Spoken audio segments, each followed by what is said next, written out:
Halo maminku semuanya, welcome back to men, atau kembali lagi men ya di channel aku. Channel yang akan coba mengupas, memprediksi, mereview beberapa pertandingan sampai dengan seterusnya dari seluruh penjuru dunia. Gak lupa aku tanya apa kabar kalian semua men. Mudah-mudahan tuh kabar kalian tuh baik-baik aja dan sehat walafiat dimanapun kalian berada ya men. Oke, seperti biasa men, di video aku kali ini aku coba review 4 pertandingan men dari liga yang berbeda semua ini men.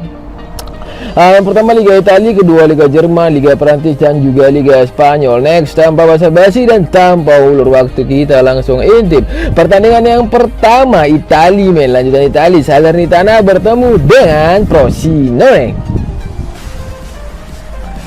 Dari kubu Salernitana ada satu pemain, Daniliuk, yang udah dipastikan gak akan bermain. Sedangkan Koulibaly dan juga Diaby, dua pemain masih dipertanyakan. Nyebrang kubu Frosinone, dua pemain yang masih dipertanyakan, Haroui dan juga Kalat. Sedangkan yang udah dipastikan gak bermain gak ada ya men ya. Kita lanjut ke peringkat atau klasemen sementara. Salernitana tim tuan rumah 4 pertandingan 2 poin di posisi 19. Gak bisa dibilang degradasi men, karena masih awal musim, masih terlalu awam men ya. Sedangkan Frosinone tim tamu di sini posisi 6, 4 pertandingan 7 poin men, juga nggak bisa dibilang juara men ya, karena ini sepertinya Frosinone ini kayak baru-baru dengar namanya, kayak baru promosi ke Serie A, tapi nggak tahu lah men ya, nanti kita cek. Kita lanjut ke head to headnya men. 5 pertandingan terakhir Salernitana, 2 pertandingan terakhir menderita kekalahan, 2 lagi setelahnya imbang, dan 1 lagi ini menang, cuma 1 menang ya men. Sedangkan Frosinone 5 pertandingan terakhir 3 menang, 1 kalah dan 1 kali imbang. Untuk head to head 5 pertemuan terakhir di sini 5 kali bertemu Frosinone, 1 kali menang, Salernitana 1 kali menang. Sedangkan bertemunya itu tahun 2021 men, di liga di Serie B men. Berarti Salernitana ini 2 tahun di sini. Sedangkan Frosinone ini sepertinya baru tahun ini men ya, berarti duluan Salernitana men. Di pertemuan terakhir mereka bermain imbang di pertandingan persahabatan, nggak di liga, nggak di piala, nggak di mana-mana men ya. Kita lanjut ke halaman si Bandot men, tunggu mulai perburuan yang diberikan oleh si Bandot. Salernitana bertemu dengan Frosinone. Handicap terkecil ada lek-lekan atau mata-mata dan juga seperempat keunggulan tim tuan rumah. Over under ada 2/4 dan 2,5 men. Ya udah jelas lah men ya, Frosinone men, walaupun dia pendatang baru, sepertinya dia akan memberikan kejutan men. Itu kalau menurut versi aku men ya. Aku di sini menjagokan Frosinone, tapi aku tampung atau nahan 1/4 men ya, dengan mengambil under 2,5, karena skor prediksi menurut dari aku ini pertandingan bakal berimbang men ya. Ya kalau nggak 0-0, 1 sama, atau bahkan mungkin kita nggak tahu skor men ya. Mungkin aku bilang mungkin ini men ya, mungkin si Frosinone yang menang 0-1, atau juga mungkin Salernitana. Tapi aku rasa Salernitana dengan Frosinone ini lebih kuat Frosinone dan karena di musim semalam tuh aku intip tadi men ya, di luar video ini tuh Frosinone kayaknya juara grup di Serie B men ya. Tapi kita nggak tahu juga men ya, tetap utamakan feeling masing-masing. Kita lanjut ke pertandingan kedua, lanjutan Liga Jerman. Stuttgart bertemu dengan Darmstadt. Langsung aja kita intip statistik dari kedua klub ini.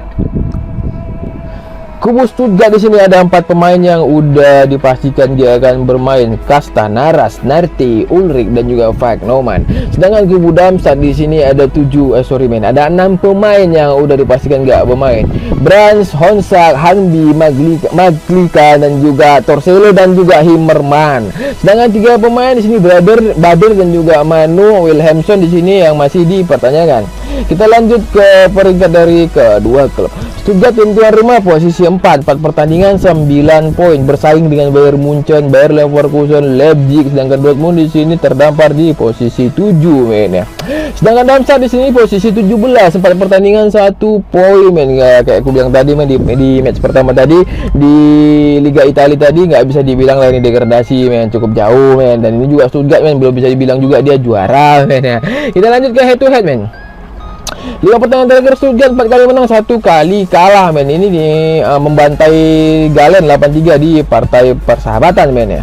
Sedangkan si Damsat di sini 5 pertandingan terakhir 4 kali kalah beruntun, hanya 1 kali menerima ataupun mendapatkan hasil mendapatkan hasil draw men di pertandingan terakhir mereka melawan Mönchengladbach 3-3 bermain di depan publik sendiri.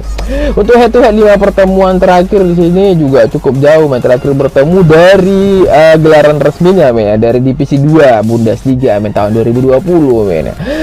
Darmstadt menang 1 kali, Stuttgart menang 1 kali, tapi tahun nggak enak semua men. Sedangkan di pertemuan terakhir 2021 di gelaran partai persahabatan ini men berakhir imbang 1-1, berarti bisa dibilang imbang juga men, tergantung purpuran juga men. Oke, kita balik ke alamat si Bandot men. Tunggu purpuran ini diberikan oleh si Bandot. Stuttgart bertemu dengan Darmstadt, handicap terkecil ada 1/4 dan 1,5. Over undernya ada 3 dan 3/4 Stuttgart men. Aku jagoin Stuttgart men. Aku ngepur 1/4 si Darmstadt men. Dan mengambil over 3 men. Skor prediksi menurut dari aku men 3-1 atau terkecilnya 2-1 Stuttgart yang menang men. Udah pasti nih men ya. Karena dia bermain di kandang men. Udah gitu udah bersaing. Pokoknya tahun ini kayaknya tahun dia naik daun lah men ya. Oke, kita lanjut ke pertandingan ketiga. Lanjut Liga Prancis men. Monaco bertemu Nice. Langsung aja kita intip statistik pertandingan kedua klub ini. Kubu Monaco di sini 4 pemain yang udah dipastikan dia akan bermain atau dicoret namanya dari pertandingan ini men ya. Ben Seghir, Diop, Embolo dan juga Salisu. Sedangkan Zakaria 1 pemain masih dipertanyakan men. Nyebrang ke kubu Nice, Claudio Maurice, Mendy, Sirigu, 3 pemain yang udah dicoret nama ya. Kita nyebrang ke peringkat. Monaco kokoh posisi 1, 5 pertandingan 11 poin. Sedangkan Nice mengikuti di bawah ya, tapi selisih 2 men ya. Posisi 3, 5 pertandingan 9 poin, hanya selisih 2 poin aja men. Dan juga selisih golnya, selisih ya semuanya pokoknya men ya. Sedangkan PSG di sini terdampar posisi 5 loh. Ini bahkan preman kampung yang di posisi 5, jauh di atas Monaco dan juga si Nice. Kita lanjut ke head to head men. 5 pertandingan terakhir Monaco 3 menang 2 imbang. Sedangkan Nice 2 menang 3 imbang. Dibalik-balik aja sedikit-sedikit men ya. Tapi lebih unggul Monaco dikit men ya. Apalagi dia ini bermain di kandang men. Kita lanjut ke 5 pertandingan masing-masing ya, ke head to head 5 pertemuan terakhir men. Monaco menang 3 kali, Nice menang 1 kali. Di pertemuan terakhir si Nice yang menang 0-3. Ini dari lanjutan musim semalam kayaknya, seperti di akhir-akhir musim ini. Kita nggak tahu lah men, ini kok bisa kebantai Monaco gitu men, main di kandangnya sendiri padahal men ya. Ya mana tahu nggak ada lagi yang dikejarnya, maksud aku men, nggak ada ngejar poin, nggak ada ngejar tiket segala macam, mungkin udah sah semua, jadi mungkin ada permainan, tapi nggak tahu lah men ya. Kita lanjut ke masih Bandot men.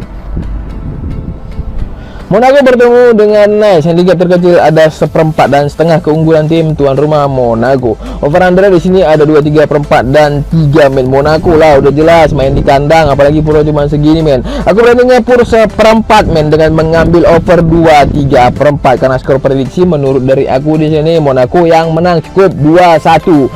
Nice aku rasa di sini ada nyetak 1 gol men, tapi balik lagi Monaco bermain di kandang jadi lebih diunggulkan. Kita lanjut ke pertandingan keempat, tapi sebelum lanjut men, aku ingatkan untuk kalian semua men, tetap pantau odds kita sampai pertandingan berlangsung men. Ini di video aku nggak jadi patokan men ya, karena nanti pertandingannya akan semakin dekat dan oddsnya semua akan berubah men ya. Handicap, over under, odds juga terutama men akan berubah semuanya men ya. Jadi tetaplah utamakan feeling masing-masing dan tetap pantau odds sampai pertandingan berlangsung. Kita lanjut ke pertandingan terakhir, pertandingan keempat lanjutan Liga Spanyol. Deportivo Alaves bertemu dengan Athletic Bilbao. Next kita langsung intip statistik dari kedua klub ini. Kubu Alaves hanya ada 1 pemain yang udah dipastikan dia akan bermain, Simeone 1 pemain men ya. Kubu Bilbao 2 pemain yang udah dipastikan gak main, Nolas Coin dan juga Williams. Sedangkan kita lanjut ke peringkat. Alaves sebagai tim tuan rumah posisi 14, 5 pertandingan 6 poin. Sedangkan Bilbao sini posisi 4 men ya, masuk 5 besar untuk awal musim ini men ya. Ingat awal men ya, belum tahu kita akhirnya gimana men ya. Bilbao posisi 4, 5 pertandingan 10 poin ya, bisa dibilang bersaing dengan Barca dan juga Real Madrid men ya. Sedangkan Atletico Madrid di sini yang biasanya sebagai pesaing 5 besar dan terdampar di posisi 7. Tapi ingat lagi men, ini awal, nggak bisa jadi patokan. Kita ke head to head dan 5 pertandingan masing-masing ya. Alapes 5 pertandingan terakhir 3 kalah 2 menang, lebih banyak kalahnya men saya men. Sedangkan Bilbao 5 pertandingan terakhir 3 menang 1 kalah 1 imbang men. Untuk head to head 5 pertemuan terakhir ke dua klub terakhir bertemu tahun 2022 bulan 1 kira satu setengah tahun yang lalu men. Bilbao menang 1 kali, Alapes menang 1 kali di pertemuan terakhir di partai persahabatan bermain imbang 1-1. Kita lanjut balik ke halaman si Bandung untuk melihat burburan yang diberikan oleh si Bandung. Alapes bertemu dengan Bilbao, handicap terkecil ada 1/4,5 keunggulan tim tamu Bilbao men. Udah jelas sepertinya men. Dari peringkat tadi udah jelas dan head to head semua udah jelas men. 5 pertandingan masing-masing. Oke men, untuk handicap ada over under di sini ada 1/3 dan 2 men. Ya, aku Bilbao lah men, udah pasti men. Malah aku bandingnya pur setengah. Kalau kalian mau ngambil pur 1/4 men ya terserah men ya. Mata kalian kan antisipasi imbang skornya ataupun draw men ya. Aku di sini ngambil pur setengah men dengan mengambil over 2 karena skor prediksi menurut dari aku men Bilbao menang 1-2 atau mungkin terkecilnya 0-1 men ya. Aku rasa 1 gol aja ini bisa diambil sama Bilbao men ya. Oke, udah 4 tim men aku review, aku prediksi di video aku kali ini men. Nggak luput aku ucapkan terima kasih nggak terhingga untuk semua para mamenku yang udah subrek, udah mampir ngintip singgah semua segala macam itu. Pokoknya terima kasih kali lah nggak terhingga men. Dan aku ingatkan sekali lagi yang mau bergabung ke grup WA aku men, itu semua gratis men, nggak ada dipungut biaya berapapun men. Kalian nanti tinggal japri men, nomornya di sini di kolom komentar juga ada, pokoknya gratis nggak ada bayar apapun men. Nggak lupa lah yang udah kalian subrek tadi itu channel-channel yang kalian suka itu, habis itu kalian komen lah men, kalian like, kalian hidupkan juga lonceng-lonceng notifikasi ya men, agar kalian tuh nggak ketinggalan berita terupdate men, berita aktual lah pokoknya dari video-video dari channel yang kalian suka tadi men. Oke men, kita tutup, kita udahi pertemuan kita di video kali ini. Tetap salam pemersatu men dari aku, salam Bravo men.